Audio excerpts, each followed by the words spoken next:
Today is a great day for battle, but it is not just a battle. Today is history. Today, Rome does not defend, Rome attacks.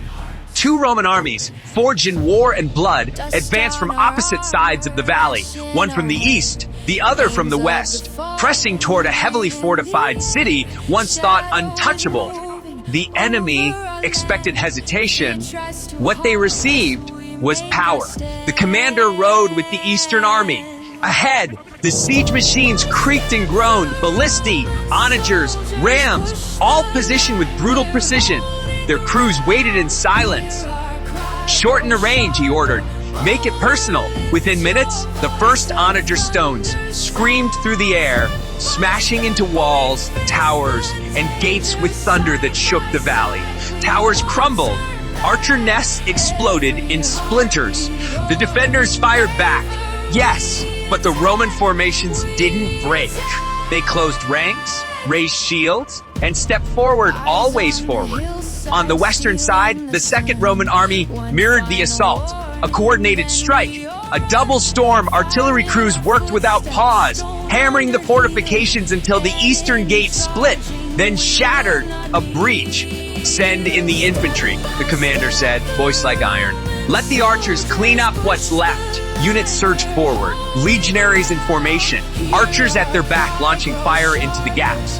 Inside the city, the enemy scrambled to contain the breach. Reinforcements arrived, bolstering their line, refusing to surrender. They had numbers, they had elevation, they had will. But will cannot stop war machines. As the eastern wall crumbled further, the rain began, hard, heavy, biblical, soaking the field, turning dust to mud and blood to rivers. The commander blinked through the storm. Now he said, all units forward. And then it happened all at once.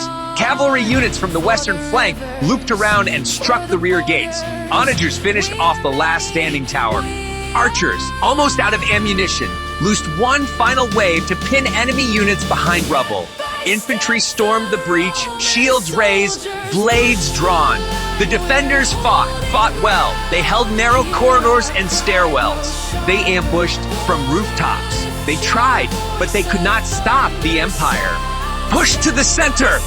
The commander roared, sword drawn, cloak soaked. Let them feel what Rome means. His soldiers surged, smashing through the enemy with disciplined fury. Streets became rivers. Houses became barricades. One by one, resistance broke.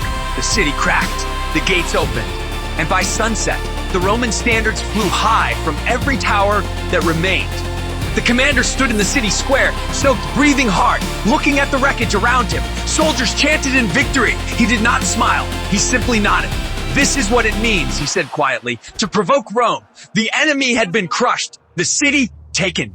Mercy was not asked for. And it was not given. Victory. But this was not the end. This was only the example. The price of victory. The city was ours. But the silence that followed was not peace. Smoke rose from broken temples. Archers still held rooftops in formation, scanning the horizon. Engineers moved through collapsed gates, measuring angles, marking stone, preparing already for what came next. Victory has no rest in the empire. The commander dismounted in the center square, the thunder of battle now replaced by the soft hiss of rain striking blood-wet stone. Around him, officers barked orders, wounded men groaned, and looters picked through scorched carts. Secure the aqueducts, he said. I want water running before nightfall. An officer saluted and ran. Post tribunes at every granary, every one.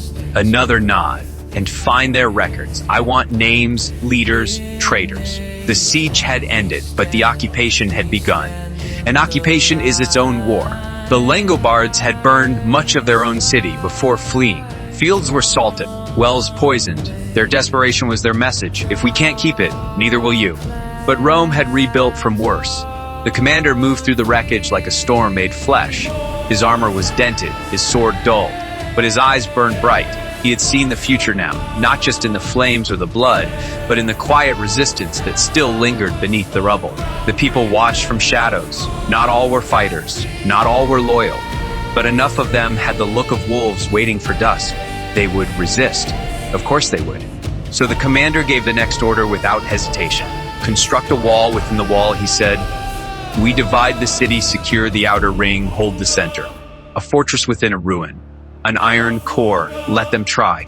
And then came the scout, soaked, wild-eyed, breathless. My lord, he gasped. A rider from the north, alone, banner unknown. The commander turned slowly. Bring him! Moments later, a figure dismounted before the war table, his horse half dead, his cloak torn, and in his hand a scroll sealed with wax. Not Roman wax, not Langobard either.